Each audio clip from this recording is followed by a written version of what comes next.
Today I was browsing r/COD Zombies and I noticed that there were a couple posts today about the Giant. Both of them were discussing how the Giant doesn't really make much sense in the zombie storyline. One in particular from Jedi X King 98 received 152 upvotes. And after reading the posts, I came to the conclusion that I don't think the community has a very good understanding of what's going on in the Giant, so I thought I would use this post to help explain what is happening in the Giant. Let's begin. The way Jedi X King 98 organizes his beef with the Giant storyline is through a bulleted list. What I'm going to do is go through bullet by bullet and explain it all. He begins by saying, how did the characters get to this map? They didn't have the knowledge Richtofen did from the Chronorium. The beacon wasn't lit, so Maxis didn't know where they were. Origins of the Giant can't take place in the same universe. This scene opens in 1945. Origins takes place in 1918. It said that 2 years have passed, and the characters don't look like they've aged 27 years. This is one of the bigger questions with the Giant. We have no idea how Tank Takeo and Nikolai actually got to the Giant facility. That's one of the big looming questions. However, Richtofen knew where the Giant was, and he had received a set of coordinates where he needed to travel to, where all the 1.0 versions of the characters were. We can see he knows where these locations are because his diary entry has coordinates on them. Where he received these coordinates is difficult to say, possibly Dr. Maxis. Now you're right, the beacon wasn't lit, so Maxis didn't know where Tank Takeo and Nikolai were. However, they weren't working with Dr. Maxis yet. They were on their own separate mission without Richtofen. They weren't working with them yet. They were trying to go there, stop Richtofen, and awaken the test subjects. As for Origins and the Giant, you're also correct. They're not in the same universe. They have to be in two completely separate universes. Origins does take place in 1918, and the Giant takes place during World War II. And 2 years had passed, and what that means is that they went on a 2-year-long journey, Tank Takeo and Nikolai. For 2 years, they went probably from universe to universe, killing various Richtofens, as Nikolai had said in one of the radios, and this mission was without the Origins Richtofen. They lost him for 2 years, and that's why they don't look like they've aged 27 years. They have to be in different universes. That's what's going on here. After that, you asked, how does Nikolai know about the Great Evil and the chain of events that must be set in motion? Are they aware of the cycle? Because if they are, then how do they not know about killing off the 1.0s? You're referring to this Nikolai line. A great evil approaches. There is a chain of events that must be set in motion. When he says this, you'll notice that he motions towards the zombies. He and Tank turn towards them, and they become louder. He might be referring to the zombies when he says the Great Evil, or he could be talking about the events of Black Ops 1 and Black Ops 2. Samantha entering the pyramid and unleashing a reign of hell upon the world, and then Richtofen taking control and unleashing more hell upon the world. He could very well be referring to that. And this chain of events is probably trying to stop all of that. They're not talking about what they're doing in Black Ops 3. They're not talking about going and killing all the different versions of themselves because that's Richtofen's plan. Richtofen's not with them. They're currently doing their own plan, and none of them are aware of the cycle. They've repeated the cycle thousands of times and still don't know that they're trapped in a cycle. And as for killing off the 1.0s, like I said, that's not in their plan. Their current plan is to awaken the test subjects. Now this leads me into your next question. Why do they need to awaken the test subjects? What does that do? How does that help them fix the future? We never really got an explanation as to why they wanted to awaken the test subjects, but understand that we're not at the Giant to awaken the test subjects. We don't want to awaken the test subjects. In fact, Dr. Maxis says in a radio, the test subjects must not be awoken. Look around you, Edvard. The Giant sleeps. This facility was once alive with activity. Now, it is a graveyard. Group 935 are no more. What remains of their work has been scattered to the four winds. Only echoes and shadows remain. The test subjects can never be allowed to awaken. The havoc that could be wreaked upon the future by such simple-minded individuals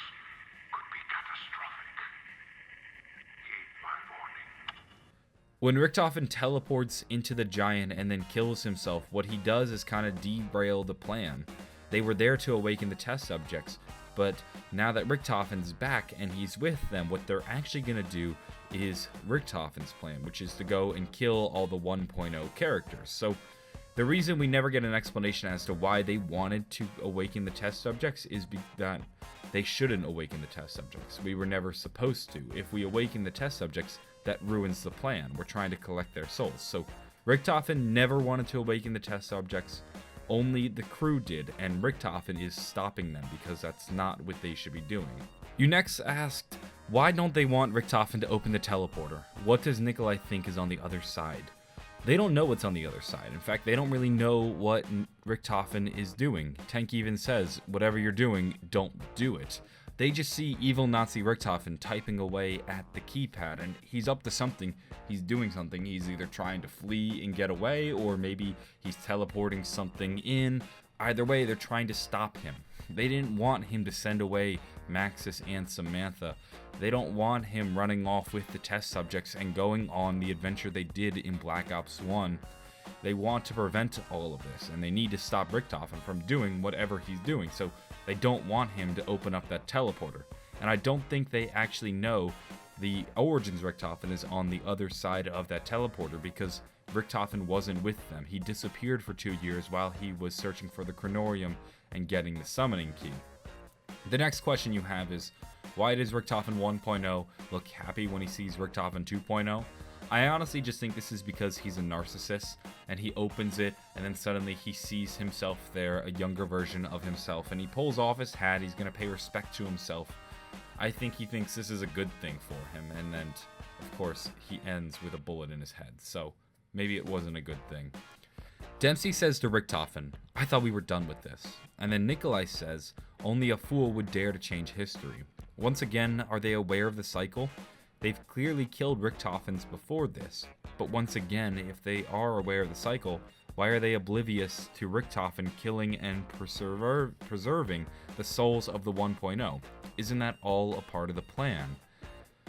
So, Nikolai does say only a fool would dare to change history, and this is a bit ironic, because what they did when they came there was change history, and then Richtofen also technically changes history by killing himself. Now, the reason they said this, the reason they said, I thought we were done with this, and only a fool would dare to change history, because they were shocked by Richtofen killing Richtofen. They didn't know he was going to do this. They were upset with him. They wanted to probably keep that Richtofen alive and then use him to find the other test subjects, because like I said, they're on a different page. They're in a different plan. Right now, Richtofen is walking a path alone. He is collecting all of the souls. The other characters are trying to awaken the test subjects, not actually preserve their souls. And none of them are aware of the cycle. And the reason they don't see Richtofen preserving the soul of Richtofen 1.0 is because he doesn't already do that. Richtofen is already in the house. He doesn't need to collect his soul. What he most likely did, and the common theory right now, is that he actually took a radio from Richtofen, and that's what allowed him to speak to Gersh when they were in Der Eisendrache.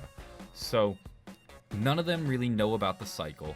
They were upset with Richtofen for just disappearing for 2 years and then suddenly coming back to kill Richtofen. And when they talk about killing other Richtofens, they're not talking about repeating the cycle. What they're actually referring to are killing the Richtofens from other fractured universes that they came across as they went on their travels. We don't know much about their journey prior to meeting up with Richtofen in the Giant. That's where all the question marks come from. When people ask how the characters got to this map, how did they go from universe to universe killing different fractured versions of Richtofen, those are the questions. As for what's going on in the Giant cutscene, it actually makes a lot more sense, and this map does make sense once you really start to break it down. Once they kill that Richtofen and then get to the radio, they light the beacon, Maxis knows where they are, and then they travel to Der Eisendrache, where they go and collect Tank's soul. One more final thing I'd like to touch on. You spoke about how the radios don't make sense either, and the reason the radios don't make sense to you is because they're out of order. So if you actually change up the order of the radios, it makes a lot more sense. That's going to wrap things up for this video. If you enjoyed it or found it interesting, let me know. Leave it down in the comments below. If you have any more questions about the Giant, leave them down below, and other people and myself can help answer those questions. And maybe if there's enough confusion, I can cover it in subsequent videos. Anyway, I'm going to go. Have a wonderful day, and bye.